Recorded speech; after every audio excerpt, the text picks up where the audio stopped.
Salut tout le monde, j'espère que vous allez bien. Aujourd'hui on se trouve pour une nouvelle petite vidéo. Une vidéo filmographie de réalisateurs. Je vous invite évidemment à aller voir toutes celles que j'ai déjà faites avant. Et aujourd'hui on va donc s'attaquer à une nouvelle filmographie de réalisateurs. On va aujourd'hui parler d'un réalisateur qui a réalisé pas mal de films connus, enfin quelques films connus, mais je trouve quand même que la plus grosse partie de sa filmographie reste assez méconnu, et je trouve surtout que c'est absolument pas mérité puisque la plupart de ces films sont à mes yeux très bons. M. Night Shyamalan, oui le Y ne se prononce pas, est un réalisateur que j'aime énormément parce qu'il s'implique à fond dans chacun de ses films. À chaque fois il les écrit, il les réalise évidemment et il les produit. En plus d'à chaque fois faire un caméo dedans, allant du vraiment simple petit caméo à peine visible au vrai rôle. Donc je trouve ça vraiment génial, et aujourd'hui on va donc s'intéresser à la filmographie de M. Night Shyamalan. Nous allons pour commencer passer en revue ces 13 films, suite à quoi je vous donnerai mon top 10 de ces films. Et juste avant de commencer, je vais également vous demander de voter pour qui sera le prochain réalisateur sur lequel je m'intéresserai dans la prochaine vidéo filmographie de réalisateur. Vous votez dans les commentaires, évidemment vous n'avez le droit de voter qu'une seule fois, et vous avez le choix entre le réalisateur français Michel Hazanavicius et le réalisateur sud-coréen Bong Joon-ho, et je vous invite évidemment à vous renseigner sur leur filmographie pour mieux orienter votre choix. Bref, j'ai trop parlé, c'est parti.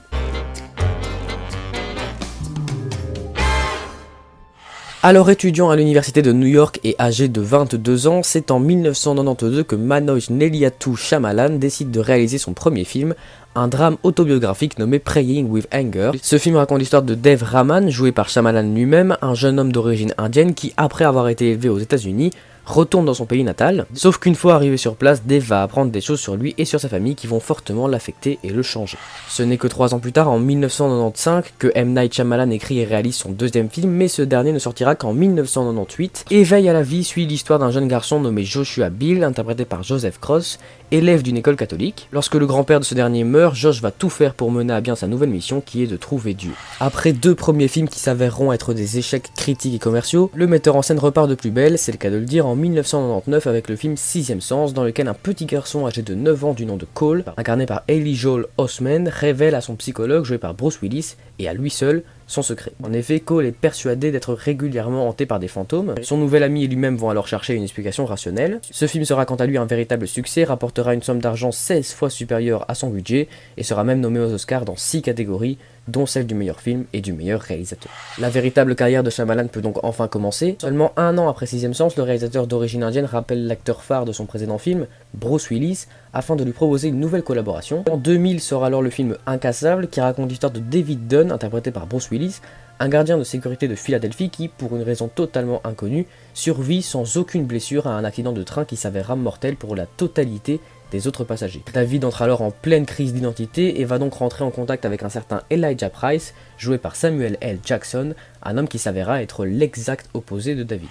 2 ans après un deuxième succès, Shyamalan se remémore quelques souvenirs, parmi lesquels son premier visionnage du film de Richard Donner, L'Arme Fatale, mettant en vedette un Mel Gibson impressionnant selon le réalisateur de Sixième Sens. Il lui propose alors une collaboration et réalise le film Signe en 2002. On y suit l'histoire de Graham, joué comme prévu par Mel Gibson, un pasteur veuf père de 2 enfants, et son frère Merrill, interprété par Joaquin Phoenix. Un matin, la vie de ces 4 personnes va littéralement changer lorsqu'ils découvrent dans leur champ d'énormes cercles. Ils vont alors tout mettre en œuvre pour trouver l'origine de ces signes avant de se rendre compte qu'ils sont loin d'être des cas isolés. Notre bon vieux M. Night Shyamalan va alors se pencher sur l'adaptation cinématographique du roman Les Hauts du Hurlevent, avant d'abandonner cette idée et d'écrire, produire et réaliser le film Le Village en 2004. L'intrigue se déroule au 19e siècle dans un petit village isolé, peuplé d'une communauté vivant dans la certitude que des vilaines créatures vivent dans les bois qui encerclent leur village. Alors que personne n'ose s'y aventurer pour enfin avoir des réponses, un jeune homme nommé Lucius Hunt, à nouveau incarné par Joaquin Phoenix, décide de faire preuve de courage et de partir à la recherche de ces terrifiantes créatures. Cela fait maintenant 7 ans que le metteur en scène marche sur l'eau. Seulement en 2006, il va malheureusement tomber dedans et y rencontrer le personnage principal de son nouveau film intitulé La jeune fille de l'eau. Un homme du nom de Cleveland Heap, joué par Paul Giamatti, découvre dans le sous-sol de la piscine de son vieil immeuble une jeune nymphe, nommée Story, et de nouveau interprétée par Bryce Dallas Howard. La nymphe est poursuivie par des créatures maléfiques qui l'empêchent de retourner dans son pays. Cleveland va donc tout faire pour l'aider. Ce film marque également le début du déclin critique de Shyamalan aux yeux du public. Il sera même nommé dans 4 catégories aux Razzie Awards, dont celle du pire réalisateur et du pire scénario. En 2007, M. Night a dans la tête une nouvelle idée de film qui serait intitulée The Green Effect. Seulement après son dernier film qui s'était avéré être un pur échec, aucun studio n'accepte de produire le film. C'est alors que la 20th Century Fox intervient et accepte le film tout en demandant à Shyamalan une réécriture du script et une classification R. En 2008 sort alors le film Phénomène, dans lequel un étrange virus surgit de nulle part et incite les personnes contaminées à se suicider le plus vite possible. Le phénomène touche alors énormément de monde et le peu de survivants, menés par Elliot, joué par Mark Wahlberg, vont tenter de percer le mystère. Juste après le tournage de Phénomène, Shyamalan va se consacrer à un projet bien plus ambitieux, peut-être même le plus ambitieux de toute sa carrière. En effet, le réalisateur se met à écrire, produire et réaliser une adaptation cinématographique de l'animé Avatar, le dernier maître de l'air, autrefois diffusé sur la chaîne pour enfants Nickelodeon. Dans la même période, James Cameron sort son chef-d'œuvre Avatar et Shyamalan se doit donc de légèrement modifier le nom de son film afin d'éviter toute confusion. Le film Le Dernier Maître de l'air sort alors en 2010. On y suit l'histoire de Aang, un jeune garçon de 112 ans, maître de l'air et réincarnation de l'Avatar, c'est-à-dire le seul être capable de maîtriser les 4 éléments, à savoir l'eau, la terre, le feu et l'air. Seulement, Aang se réveille dans un monde où la nation du feu a détruit son peuple, les nomades de l'air, et se doit donc de les empêcher à faire de même pour les 2 autres nations. 3 ans plus tard, en 2013, M. Night Shyamalan réalise son premier film tourné en numérique, mais également son deuxième film le plus budgétaire, après Le Dernier Maître de l'air, le film de science-fiction After Earth. L'histoire se déroule 1000 ans dans le futur, 1000 ans après que l'humanité ait dû évacuer la planète Terre afin de se rendre sur une nouvelle planète du nom de Nova Prime. Sur cette même planète vivent malheureusement de dangereuses créatures qui, étant aveugles, sentent la présence des gens à cause de leur peur. On y suit alors l'aventure de Kitai, joué par Jaden Smith, et de son père Cypher, interprété par Will Smith, qui, après une mission qui a mal tourné, atterrit sur Terre. Une Terre qui, je le rappelle, a été laissée à l'abandon pendant un millénaire. Père et fils vont alors devoir s'entraider pour rentrer chez eux. Cela fait maintenant 9 ans que Shyamalan est en plein déclin, après avoir réalisé 4 échecs critiques et commerciaux, mais le metteur en scène se ressaisit et réalise en 2015 ce qui deviendra son film le moins cher, un found footage d'horreur indépendant nommé The Visit. Ce film raconte l'histoire de 2 enfants, Becca, jouée par Olivia de Jong, et Tyler, interprété par Ed Oxenbolt, qui vont tout simplement passer une semaine dans la ferme de leurs grands-parents, John, incarné par Peter McRobbie, et Doris, jouée par Deanna Dunagan. Seulement, le comportement de leurs anciens et leur séjour en général vont leur sembler de plus en plus étranges. Pour réaliser son nouveau film, Shyamalan va se baser sur 2 éléments. Tout d'abord son film Incassable, sorti 15 ans plus tôt, dont il décide d'agrandir l'univers avec son prochain long-métrage. Il se base également sur l'histoire vraie d'un certain Billy Milligan, un américain arrêté pour viol, victime d'un trouble dissociatif de l'identité. En effet, cette personne comptait pas moins de 24 personnalités différentes, tout comme le personnage principal du nouveau film de Shyamalan, nommé Split, sorti en 2017. Ce thriller horrifique met en vedette le personnage de Kevin Wendell Crumb et de ses 23 personnalités, toutes incarnées par James McAvoy, dont la 24e, la plus puissante et dangereuse de toutes, risque de se réveiller. Le film confirmera par la suite le retour de Shyamalan avec un énorme succès au box-office. La fin de Split ayant explicitement dévoilé la présence du personnage de David Dunn dans cet univers, Knight poursuit sur sa lancée et réalise alors en 2019 la suite d'Incassable et par conséquent de Split, qu'il nommera Glass. L'histoire se déroule 3 semaines après la fin de Split et suit le personnage de David Dunn, dont le rôle est repris par Bruce Willis, qui, après avoir appris l'existence d'un homme aux multiples personnalités, toujours joué par James McAvoy, se lance à sa poursuite. A noter tout de même qu'Elijah Price, alias Mr. Glass, de nouveau interprété par Samuel L. Jackson, suit scrupuleusement l'évolution de cette traque avant que les 3 super-héros ne soient réunis dans un hôpital psychiatrique, afin que le Dr Staple, incarné par Sarah Paulson, les soigne de ce qu'elle croit être un délire. Voilà, on a passé en revue toute sa filmographie, on va donc passer à mon top 10 de ses films. À la 10e place, j'ai donc mis un film de Shyamalan que j'aime bien dans l'ensemble, mais qui a beaucoup de défauts et c'est un de ceux que j'aime le moins. Et ça reste un film que j'aime bien, c'est La Jeune Fille de l'eau.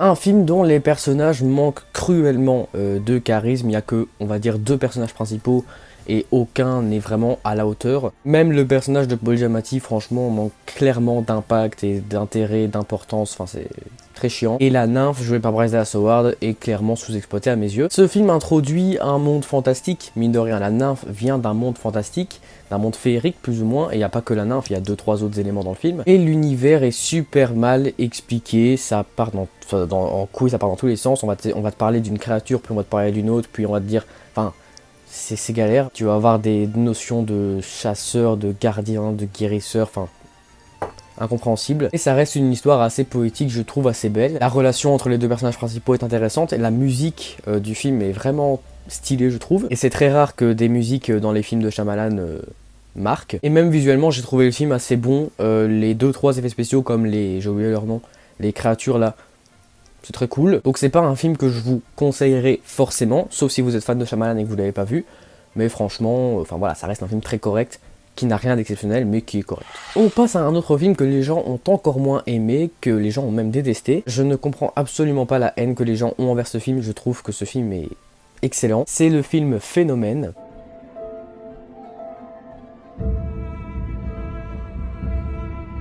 Les acteurs dans Phénomène, ils sont complètement catastrophiques. J'aime bien Mark Wahlberg, c'est un très bon acteur, il a quand même joué avec Scorsese, mais là, c'est une catastrophe. Le film a une morale, une explication un peu trop simpliste, c'est-à-dire que le virus a été créé par la nature et qu'il peut pas être expliqué.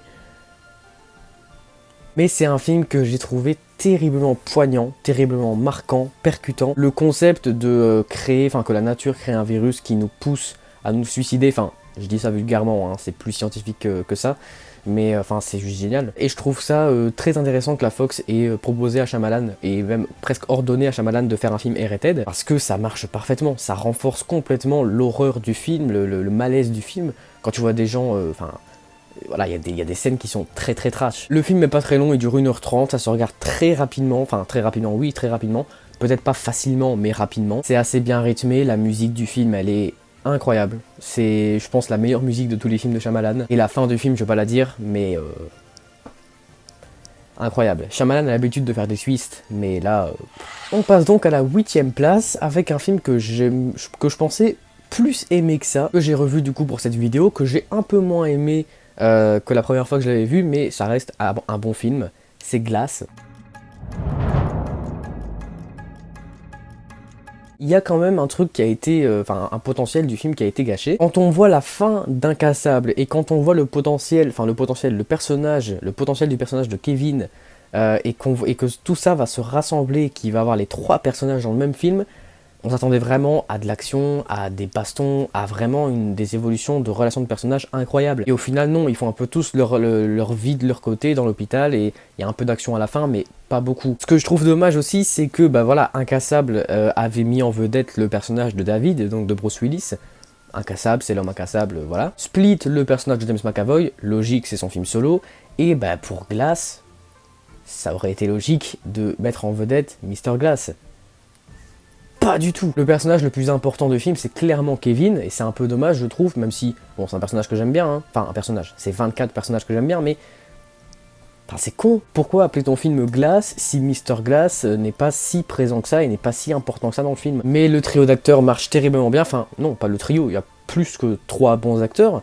Déjà Bruce Willis, Samuel Jackson, James McAvoy qui sont tous les 3 très bons. Il y a aussi Anya Taylor-Joy qui revient de son rôle de Split. Sarah Paulson qui est une des meilleures actrices du monde à mes yeux. J'ai vraiment adoré la mise en scène de Shyamalan. Je trouve que la plupart des plans sont vraiment très intelligents, très intéressants, proposent pour la plupart tous quelque chose. Et ce qui est très cool avec Glass aussi, c'est que ça établit un lien entre les 2 personnages d'Incassable, entre le film Incassable et le film Split. Ce que Split n'avait absolument pas fait, puisque le seul élément d'Incassable qu'on retrouve dans Split, c'est David, mais dans la toute dernière scène, et il n'est pas important dans le film. Le fait que Incassable et Split soient dans le même univers, ça n'avait pas vraiment de sens au premier abord, mais Glass corrige ça. On passe alors au 7ème film, également un film de Shyamalan que les gens ont détesté et je n'ai toujours pas compris pourquoi. C'est le blockbuster de science-fiction After Earth.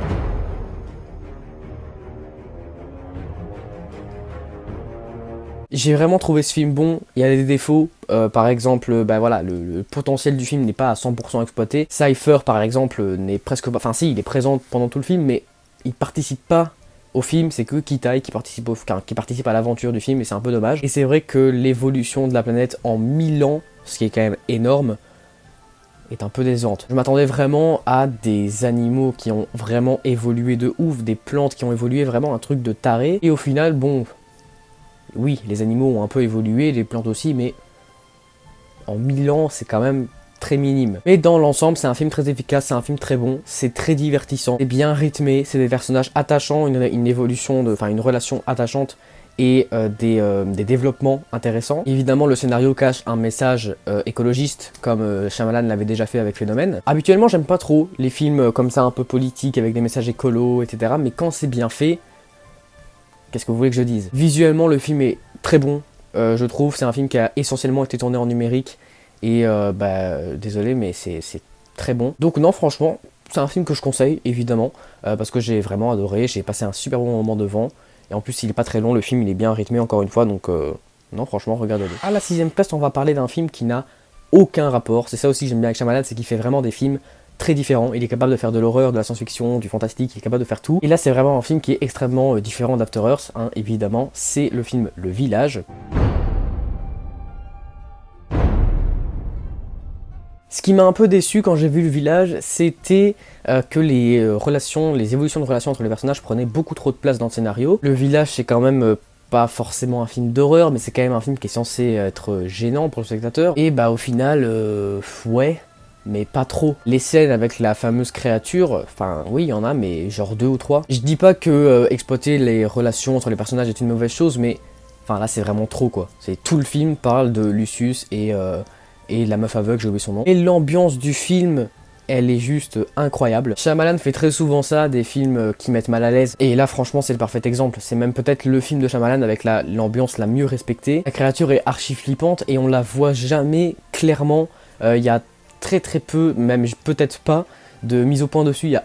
Enfin vraiment, à chaque fois on la voit en arrière-plan et on la voit floutée. Les costumes, la photographie, tout ça, ça met mal à l'aise. Le trio principal d'acteurs est impressionnant. Évidemment, Joaquin Phoenix, on le connaît. C'est un des meilleurs acteurs de l'histoire évidemment et il est très bon ici. Mais c'est surtout Bryce Dallas Howard et Adrien Brody que je trouve impressionnants dans ce film. Il y a un assez gros casting, il y a d'autres grands acteurs dans le film, il y a Sigourney Weaver, Warden Gleeson et tout.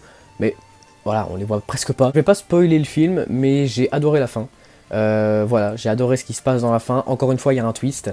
Comme dans la plupart de Shyamalan. Vous savez quoi? Je vous mets ici tous les films de Shyamalan où il y a un twist. Donc non, film très efficace. Il est censé être malaisant et il est malaisant. Et non, tout est très bon dans le film, donc regardez-le. Et il est disponible sur Disney+.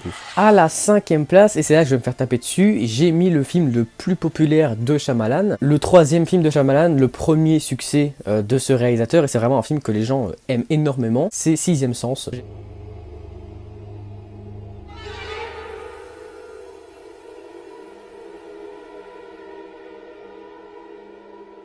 Lui aussi a un twist et une fin que perso j'aime pas trop. Le twist est très efficace, ça ok, mais tout ce qui a d'autre dans la fin, tout ce qui se passe dans la fin du film, bof. On n'explique pas grand chose, c'est très flou ce qui va se passer après, et c'est un peu dommage. Mais bon, même si c'est pas du tout mon préféré de Shyamalan, j'ai pas grand chose à dire de négatif dessus évidemment. Des acteurs au top, évidemment Elijah Osment. Très bon acteur, dommage qu'il n'ait pas eu une si grosse carrière que ça, il a joué dans des gros films quand même, il a joué dans Forrest Gump, il a joué dans Sixième Sens, dans AI, récemment il a joué dans The Boys aussi, mais voilà, il a une carrière pas si ouf, et c'est dommage parce que franchement quand il était jeune, et encore maintenant, très bon acteur et carrière un peu gâchée. Comme c'est souvent le cas dans les films de Shyamalan, les personnages sont très attachants, leur évolution, enfin leur relation, leur évolution de relation marche très bien. Encore une fois, une ambiance très pesante, parfaitement retranscrite à l'écran, une très bonne mise en scène de Shyamalan, enfin c'est un film, c'est le film de Shyamalan typique en fait, mais évidemment très bon film et je le conseille évidemment si vous n'avez jamais vu, mais c'est pas le meilleur Shyamalan, pas du tout. À la 4e place, j'ai mis un film de Shyamalan que j'ai vu pour la première fois hier et qui m'a scotché, qui m'a marqué. Mais les 4 films là que vous allez voir m'ont marqué. Un des films qui m'a fait le plus peur, si ce n'est le film qui m'a fait le plus peur de toute ma vie, honnêtement je n'ai aucun, enfin j'ai pas le souvenir qu'un film d'horreur m'ait autant fait flipper que ça, c'est le film The Visit.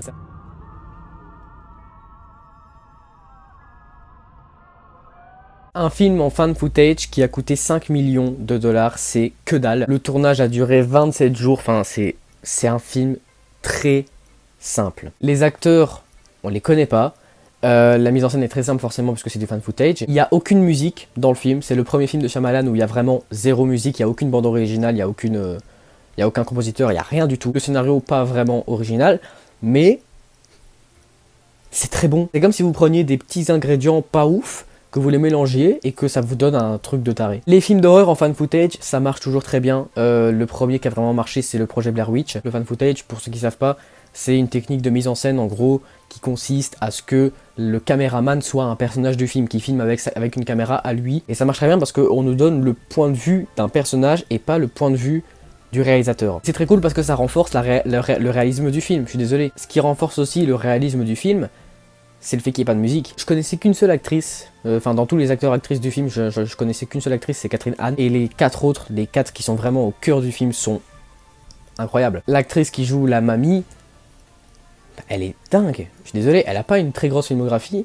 mais franchement, j'ai été impressionné. Le seul gros truc que je pourrais vraiment reprocher au film, c'est le fan footage qui est pas tout le temps très bien utilisé. Parce qu'à partir du moment où elle a 2 caméras et où il y a des champs contre champs, autant ne pas faire du fan footage.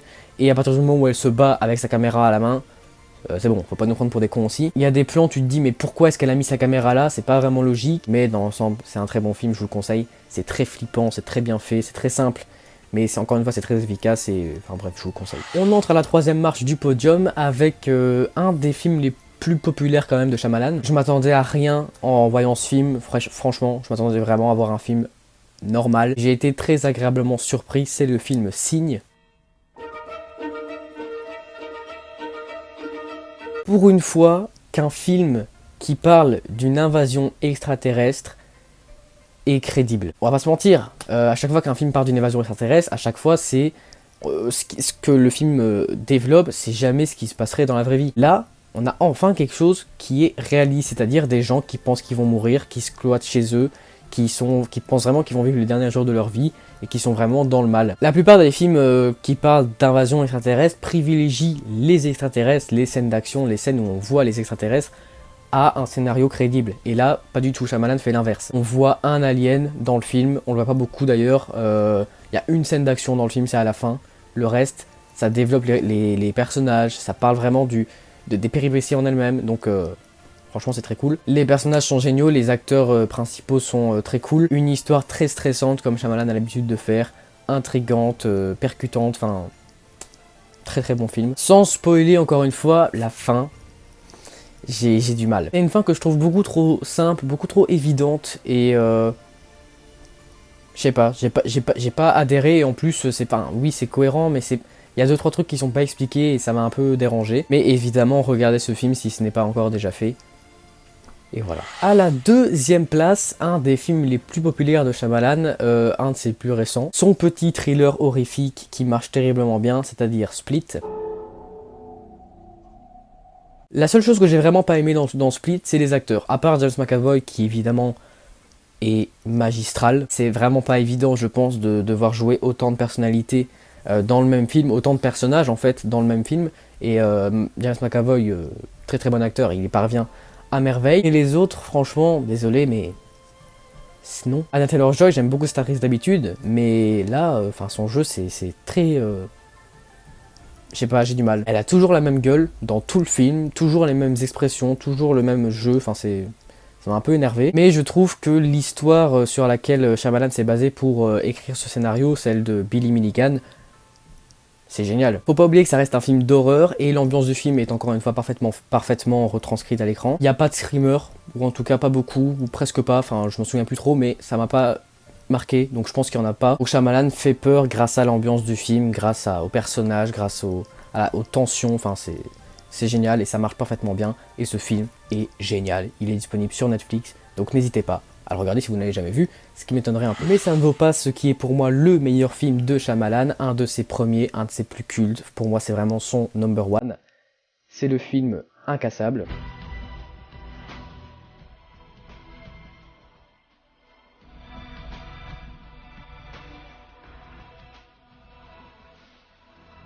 On va pas se mentir, c'est un film qui raconte pas grand chose.